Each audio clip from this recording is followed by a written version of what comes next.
Hi, I'm Jude Darling, Labour MEP for the North East of England, and I'm really sorry that I can't be with the North East Labour Women's Network this weekend to celebrate 100 years of some women getting the vote, and also in preparation of next week's International Women's Day to celebrate with sisters from across the North East the solidarity that we as Labour women have with each other.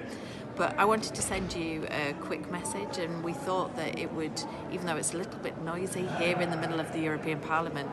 on this day when we're celebrating that centenary and the end of all of the events which have been undertaken across the North East to mark the centenary, it's worth remembering how much further we have to go. And one of the best indications of that, we felt, in the European Parliament was to show you a few pictures. So here we are in the main kind of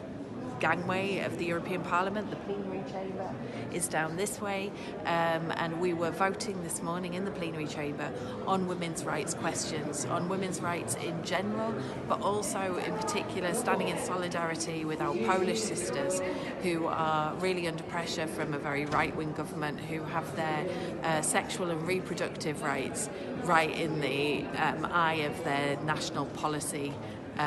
proposals. So standing together with Polish women in order to defend their rights to sexual and reproductive choice, basically, their right to choose. And on the way to the plenary chamber, we get quite an indication of what's happened, certainly in the last second part of that centenary, and since the European Union came into being in the 1950s. So if you follow me, we'll get a bit of an indication. Because here, in this corridor in the European Parliament, we have the presidents of the European Parliament. And Antonio is going to subtly move the camera, but if you come to this side, you see that from the 1950s, from 1952, we had white male man, white man, white man, white man, white man, white man, some with glasses, some without, white man, many with glasses actually, white man, white man, white man. And then we come to 1979, and for the first time we have a woman leading the European Parliament.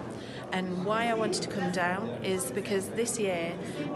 we've been celebrating that woman, Simone Veil, who was French, the first female president of the European Parliament, but also a pretty phenomenal European in her own right. She survived the Holocaust as a young Jewish woman in the 40s and went on to become a really prominent French politician, leading the fight against anti-Semitism, anti-racism, a really strong advocate of cooperation between European countries, trying to find common solutions to common problems. And in the European Parliament in the last few months, because she died very recently, there have been a whole number of exhibitions basically showing her life and the role that she is, that very powerful woman in the late 70s. At the time, and we should know, 1979 was the first time that the European Parliament was directly elected. So it was before 1979 when all of these white men and their many glasses were leading the European Parliament. In fact, the European Parliament was an appointed assembly. It was made up of representatives of the European countries who were part of the European community, but it was only in 1979 that the European Parliament was directly elected. And Simone Veil, very symbolically, first woman, but also a Holocaust survivor, was the first president of the first directly elected European Parliament. And then we continue, and we're back to a bit of a theme: white man, white man, white man, white man, through the 80s until the late 90s, when again we had a female president in the form of Nicole Fontaine, another French representative. And then we're back into the theme of white man, white man, white man. And that's part of the challenge for us as women today, 100 years after the first women got the vote in the UK, is that we still don't see enough women in leading positions in our democratic institutions, whether it's in Parliament, in the European Parliament, in local government, in national government. Even if we have a female Prime Minister, but we also don't see women in leading positions in many of the other key institutions in our country, whether it's the judiciary, whether it's media, whether it's the arts. And there's a real need to re-engage with solidarity amongst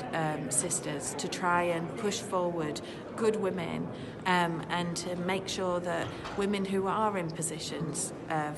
power, wherever that is, that they're not pulling up ladders behind them, but they're putting down ladders behind them to allow the next generation of women to come up and to be able to take the fight forward to the next level. It was only in that way that, as a result of people like Simone Veil leading the European Parliament, that you ended up with a parliament here in Brussels and in Strasbourg, which has a higher proportion of women MEPs